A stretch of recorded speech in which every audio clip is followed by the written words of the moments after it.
Cher père, bonjour, père Kevin Emmanuel Labbé. Bonjour Raphaël. Vicaire à Segré, au Lion d'Angers, notamment don Martin Bonacieux, curé à Bonjour, Brissac. Raphaël. Merci d'être là. Alors, l'Antéchrist, voilà un sujet un peu sulfureux, mais je me rends compte que finalement, personne ne sait trop ce que c'est, ni ce que ça veut dire. Il y a un peu de mystère, il y a un petit peu de croustillant, on va dire, autour de ça, sans qu'on se dise est-ce que c'est vraiment une vérité de foi, est-ce que c'est simplement une image du diable, un autre nom pour le diable, et puis tout est dit, ou au contraire, il y aura bien quelqu'un qui va venir, qui va se faire passer pour, et ce sera le signe des derniers temps. Vous allez nous éclairer sur tout cela. Père Kevin Emmanuel Labbé, est-ce qu'il s'agit d'un symbole, d'une image, quand on parle de l'Antéchrist ? Il faut, à mon avis, prendre en considération toute la tradition catholique. L'Antéchrist, alors on en parle d'abord dans l'épître de Saint Jean particulièrement, et a priori, en tout cas dans ce qu'on peut lire à la fois chez Saint Augustin, chez Saint Thomas d'Aquin, Saint Augustin qui a le vent en poupe ces derniers temps, il s'agit d'une personne concrète, réelle, qui se distingue de Satan. Et c'est pas un pur esprit qui viendrait insuffler un truc, il s'agirait plutôt d'une personnalité, personne concrète, réelle, qui se ferait passer pour Jésus, enfin en tout cas qui pourrait être avec des apparences trompeuses, disons, vous voyez, qui pourrait faire des choses, qui pourrait faire en sorte qu'on pense qu'il est un vrai chemin, le chemin du bonheur, et qu'il soit une espèce de dernière épreuve, une dernière tentation, pour finalement mettre en avant chez certains la fidélité au Christ, la fidélité jusqu'au bout, et puis chez d'autres, non. C'est finalement le choix ultime pour choisir Jésus. D'accord, donc vous dites, c'est quelqu'un qui va se faire passer pour, qui n'est pas encore là, qui viendra un jour, et ce sera la... Parce qu'on voit aussi que dans certains textes de l'Évangile, on parle d'antéchrist qui ont déjà eu lieu, il y en a plusieurs, oui. Donc il y a peut-être plusieurs acceptions du terme antéchrist. En fait, on retrouve les deux, c'est-à-dire qu'il y a des antéchrists avec si on veut, un A minuscule, voilà, et puis l'antéchrist comme figure ultime, ça. Mais ce que je vous dis là, je peux pas vous dire non plus qui c'est. Enfin, si vous voulez, à toutes les époques, en 2000 ans de christianisme. Ça, je peux vous dire, sinon ça ferait un méga scoop. On aurait beaucoup de vues sur YouTube. en 2000 ans de christianisme, vous voyez, par exemple, il y a eu à la Réforme catholique, plutôt chez les luthériens, ils ont pu voir dans la figure du pape l'antéchrist qui perdait l'Église. Oui. Enfin, voilà, chacun le voit à son époque. Il y a peut-être cette année qui vont dire tiens, c'est plutôt Donald Trump. Enfin, j'en sais rien. Enfin, après, c'est pour ça qu'il faut être toujours extrêmement prudent avec ces discernements. En attendant, l'Évangile en parle. Donc, s'il en parle, c'est qu'il a quelque chose à nous dire. C'est la parole de Dieu. Don Martin, est-ce que vous partagez aussi cette vision de l'antéchrist ? Oui, bien sûr, je vais pas contredire. Mais tu as le droit, c'est la foi en débat. C'est effectivement ce que dit le catéchisme de l'Église catholique, c'est que c'est l'imposture religieuse suprême et qui est assimilée au pseudo-messianisme où l'homme se glorifie lui-même à la place de Dieu et de son Messie venu dans la chair. Ça, on en a eu, hein. Voilà, et donc justement, et notamment Pie XI en 1937, dans une encyclique Divini Redemptoris, il a rappelé que les formes politiques d'un messianisme sécularisé, je cite, étaient intrinsèquement perverses. En gros, c'est je vais vous apporter le bonheur sur cette terre, quoi. Moi, avec mon pouvoir politique, ma conception de mon système, comme le communisme, comme le nazisme, comme plein d'idéologies. Exactement, c'était le cas à l'époque, bien sûr. On va en parler tout à l'heure. Bien sûr, Pie XI visait le communisme et le nazisme, mais on voit que cette prétention à se passer du Sauveur, à se passer du Christ, elle n'a pas disparu. Là, ça peut être peut-être dans notre société, ça peut être un peu ce mythe du progrès, une sorte de progrès sans limite. Qui peut être lié au libéralisme, mais pas que, ou une certaine prospérité. Un salut sans Dieu, finalement. Un salut sans Dieu, exactement. Un salut aujourd'hui. Et on voit bien que toutes les idéologies, tous les systèmes politiques qui ont prétendu apporter le paradis sur la terre, ça s'est terminé par des souffrances abominables, par des millions de morts. Et donc, faut être très vigilant parce que ça peut revenir de manière, comme Satan le fait habituellement, de manière masquée, sous une apparence de bien. Parce que le nazisme, le communisme, ça avait une apparence de bien. Le communisme, un égal partage des richesses, une prospérité pour tous, en soi. Qui est contre. Voilà, exactement. Or derrière, c'est le goulag. Exactement. Voilà. Donc oui, alors vous me dites pas la même chose. C'est-à-dire que le père Kevin Emmanuel me dit c'est une personne. L'antéchrist, et effectivement d'ailleurs le catéchisme le dit un peu de cette façon. Vous me dites, je me permets de corriger. Vous parlez des systèmes. Oui, non, mais j'ai pas. Vous n'avez pas entendu ça, vous? Il a dit qu'il était d'accord. Oui, en fait, je suis d'accord parce que ça passe la plupart du temps à travers une personne. Notamment pour le nazisme, c'était Hitler. Donc Hitler est une forme d'antéchrist. Ah oui, pour une part, je pense qu'on peut le dire. Une forme, mais, alors moi je dirais une forme avec un petit a. C'est-à-dire que il me semble, mais je peux me tromper, que la figure de l'antéchrist est une figure unique juste avant la parousie, c'est-à-dire juste avant le retour du Christ.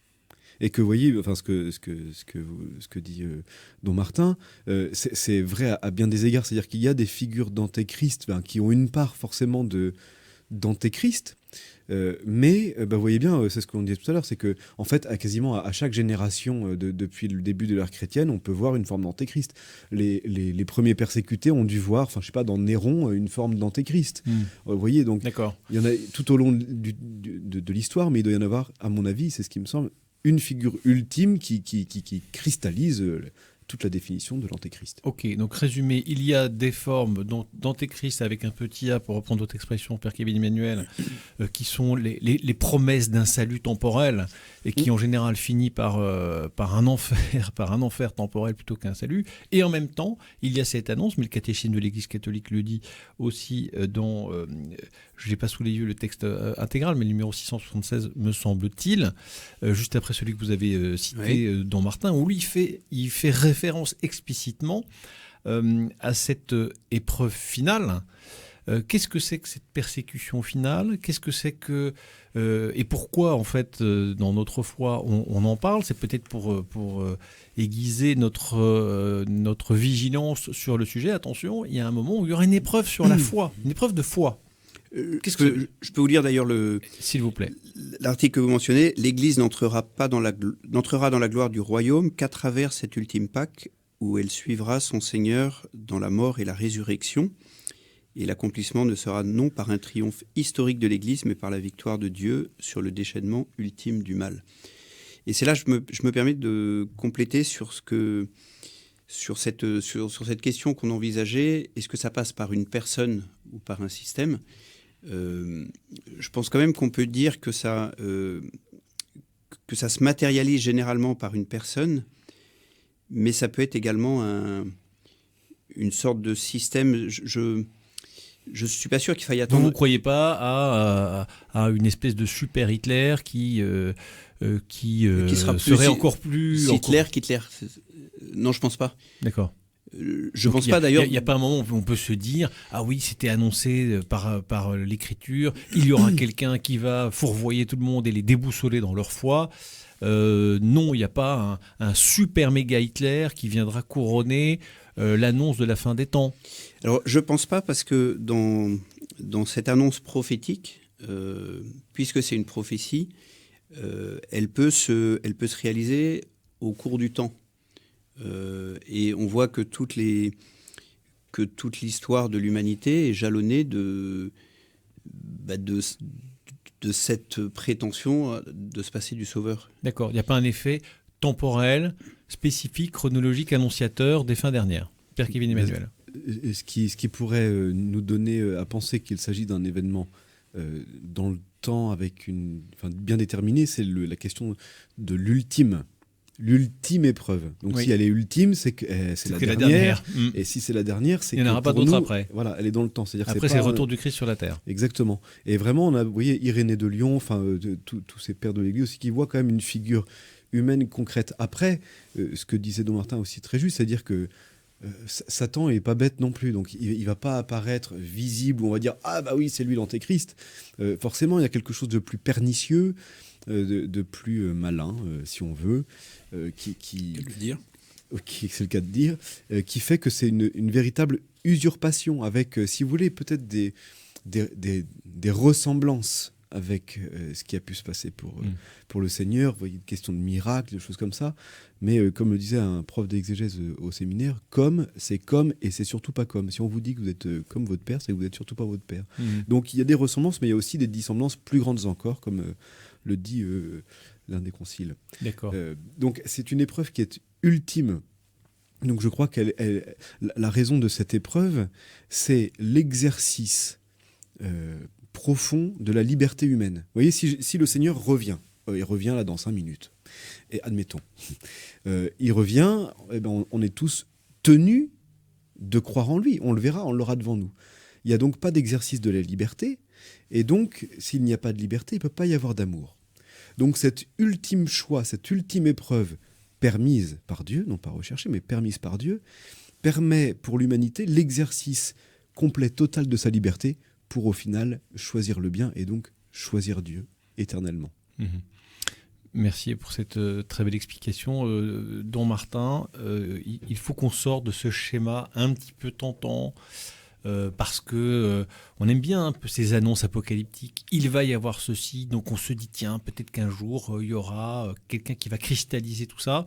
Si je vous suis bien, ça ne veut pas dire que c'est pas incarné, ça ne veut pas dire que ça passe pas par des personnes ou par des systèmes, mais il n'y a pas un méchant antéchrist qui va surplomber tous les autres, qui va être le signe de dire ah mais oui, je l'ai bien vu dans l'Apocalypse que Jésus va bientôt revenir. Et d'ailleurs si ça a été écrit, c'est bien pour nous avertir. Non, c'est plutôt une conversion permanente à laquelle on doit se livrer de siècle en siècle. Alors effectivement, je pense pas, mais c'est pas, je sais pas si l'Église a tranché, mais je pense pas parce qu'aucun homme, aucun personnage historique ne peut épuiser le mal.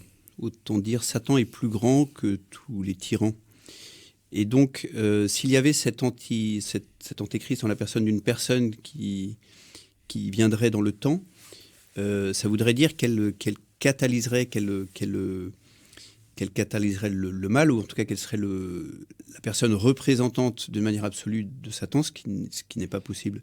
Je pense que c'est une des raisons pour lesquelles, mais avec réserve, pour lesquelles on peut peut-être, et je dis bien peut-être, on peut peut-être penser que cette ultime Pâque dont parle le catéchisme, c'est une Pâque qui peut-être a commencé après l'Ascension ou après la Pentecôte, cette Pâque de l'humanité qui passe par ce mystère de mort et de résurrection et de souffrance. Donc le mot ultime dont on parlait tout à l'heure, on le déchronologise, si vous me permettez cette expression. On arrête de penser qu'il y a un moment où ça y est, là on vit vraiment une persécution particulièrement ardue, juste avant le retour du Christ. Ça se déploie dans le temps.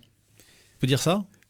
C'est toujours très très délicat si vous voulez, parce qu'on est toujours à la jonction entre effectivement ce vers quoi on tend, c'est-à-dire l'éternité, et puis notre finitude temporelle et spatiale, et si vous voulez le mystère de Dieu et le mystère de l'homme, c'est le point de jonction entre les deux, entre le temps et l'éternité, etc. Donc si vous voulez, pour Dieu, vous le savez, il n'y a pas de temps. Enfin, en tout cas, il n'est pas dans le temps, lui, il n'est pas contraint, et donc forcément, effectivement, il peut y avoir ça peut se dérouler, mais comme je vous le disais tout à l'heure, si on pousse trop ce point-là, eh bien on risque de se dire, en fait, après, à chaque génération, il y a un truc qui se passe, donc c'est l'antéchrist. Or, et j'y reviens, même si, enfin, vous voyez, en fait, il ne faut pas choisir entre la position de Don Martin ou la mienne, il faut prendre les deux. Oui. Et donc... Et donc, nécessairement, elle reste quand même ultime. Oui, et vous savez que dans la Sainte Écriture, c'est écrit aussi, on dit dans ces temps qui sont les derniers. Oui. C'est-à-dire qu'en fait, ça fait 2000 ans qu'on est dans les derniers temps. Donc, ça fait 2000 ans que c'est ultime aussi. Donc, ça commence à être un peu long. Et pourtant, il y a un moment où ça va s'arrêter. Il y a un moment où ça va s'arrêter. Le retour du Christ, il va arriver dans le temps, quoi. Donc, il y a bien un moment où il y aura un retour effectif du Christ. C'est pas symbolique, quoi. Ah ben non, on le demande tous les jours. On le demande tous les jours. Un dernier mot, Don Martin, on va passer à notre deuxième sujet. Parce que je retombe sur l'intitulé. Saint Jean nous parle de cette figure qui serait le contraire du Christ. C'est précisément, je ne pense pas qu'il puisse y avoir un personnage contraire du Christ. Il y a une perfection dans le Christ, il ne peut pas y avoir de perfection dans le mal. D'où le mot imposture. Du catéchisme. Oui, voilà. Parce que vouloir effectivement se prétendre l'équivalent du Christ en mal, en miroir, c'est pas possible. C'est pas possible. Et oui, on ne sommes pas manichéens. Je pense. Non, voilà. Parce que il peut pas y avoir d'égalité entre le créateur et la créature. Enfin, il n'y a pas de mal extrême comme il y a une bonté extrême. Et d'ailleurs, Saint Jean-Paul II, je crois, disait qu'en tout homme, même le pire des criminels, il y avait toujours un petit peu une espérance de bonté ou un germe de bonté. Donc, aucun homme ne peut être l'incarnation de Satan. À la lumière de ce que dit Saint Jean-Paul II, notamment.